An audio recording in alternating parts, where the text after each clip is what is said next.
హిందువులందరూ భక్తితో కొలిచే రాముడు ధర్మాత్ముడేనా అనే క్వశ్చన్ ఎప్పుడైనా మీ బుర్రను బ్యాంక్ చేసిందా? అదేం ప్రశ్న! రాముడంటే ఏంటో మన హిందువులకు ప్రత్యేకంగా చెప్పాల్సిన అవసరం లేదు. అలాంటి రాముడు ధర్మాత్ముడా అని ప్రశ్నించే సాహసం ఎవరైనా చేస్తారా? అసలు అలాంటి ఆలోచన ఎవరికైనా వస్తుందా?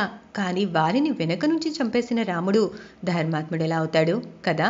కానీ 100% రాముడు ధర్మాత్ముడే అని తన చివరి క్షణంలో వాలే అంగీకరించాడు. అదెలాగో చూసేద్దాం. అవును, మీ అందరికీ రామాయణం తెలుసు కదా! అందులో వాలి సుగ్రీవుని కథ కూడా తెలిసే ఉంటుంది. కానీ రాముడు వాలిని ఎందుకు చంపాడు అనే క్వశ్చన్ మాత్రం ఆన్సర్ ఇప్పటికీ దొరకడం కొంచెం కష్టమే. మరి అదేంటో వివరంగా. తన తమ్ముడు సుగ్రీవునితో యుద్ధం చేస్తున్న వాలి మీద రాముడు బాణం వేస్తాడు. బాణం శబ్దం విన్న వాలి వెనక్కు తిరిగేంతలోపు రామబాణం వాలి గుండెల్లో గుచ్చుకుంటుంది. ఆ బాణం వేగానికి తట్టుకోలేకపోయిన వాలి కుప్పకూలిపోతాడు.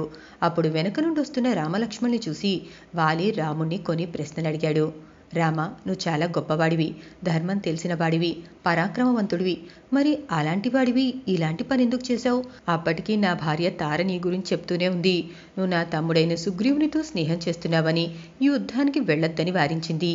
అవన్నీ విన్న నేను నువ్వు నిజంగా ధర్మాత్ముడివే అని నమ్మాను. నేను సుగ్రీవునితో యుద్ధం చేస్తుండగా నువ్వు నన్ను ఎదిరిస్తావనుకున్నాను, కానీ నీవు నా వెనుక నుండి బాణం వేస్తావనుకోలేదు. నేను చనిపోయాక నా తమ్ముడు రాజ్యం తీసుకోవటం బాగానే ఉంది, కానీ నువ్వు నన్ను చంపటంలో మాత్రం ధర్మం లేదన్నాడు. అంతేకాదు, నీవు ధర్మం అనే తొడుగు కప్పుకున్న మహాపాపాత్ముడివి అని కూడా నిందించాడు. నీతో కాకుండా నేను ఇంకొకరితో అటువైపుకు తిరిగి యుద్ధం చేస్తుంటే నువ్వు చెట్టుచాటు నుండి నా మీదకు బాణం వేయటం ఎంతవరకు న్యాయం అని ప్రశ్నిస్తాడు.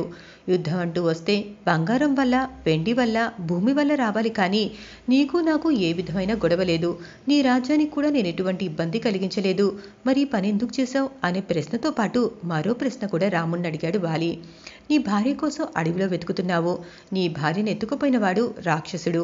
నీవు నాతో స్నేహం చేసి ఉంటే అసలు రక్తపాతం లేకుండా ఆ రావణాసుని ఒక్కరోజులో నీ ముందు పడేసేవాణ్ణి. అటువంటిది నా ముందు నిలవలేని సుగ్రీవుని కోసం నా మీదకు బాణం వదిలావు. ఇక నువ్వు సీతనెలా సాధించుకుంటావు? బలవంతుణ్ణి వదిలి బలహీనుడితో స్నేహం ఎందుకు చేశావు అన్న ప్రశ్నల వర్షం కురిపించాడు. అప్పుడు రాముడు వాలికి ఏ సమాధానం చెప్పాడో తెలుసా?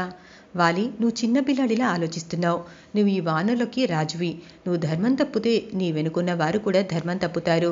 క్షత్రియ ధర్మం ప్రకారం ఒకడు తప్పు చేశాడని తెలిసి ఆ తప్పుకు తగిన శిక్ష వేయకపోతే ఆ పాపం రాజుకు తగులుతుంది. కాబట్టి నిన్ను శిక్షించే హక్కు మాకుందని చెప్పాడు.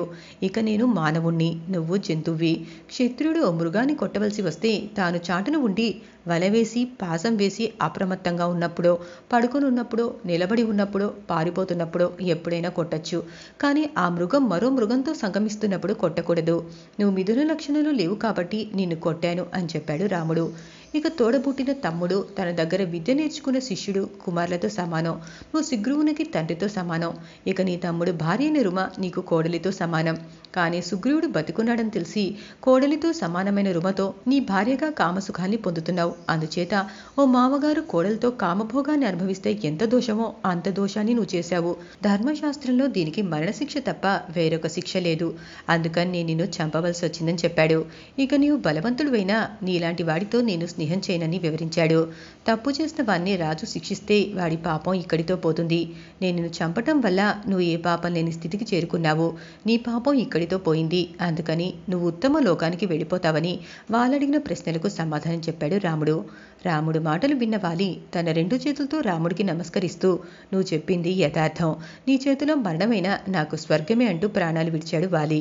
ఈ కథ విన్నాక మీకేమనిపిస్తుందో కానీ నాకు మాత్రం రాముడు నిజంగా దేవుడే అనిపిస్తోంది.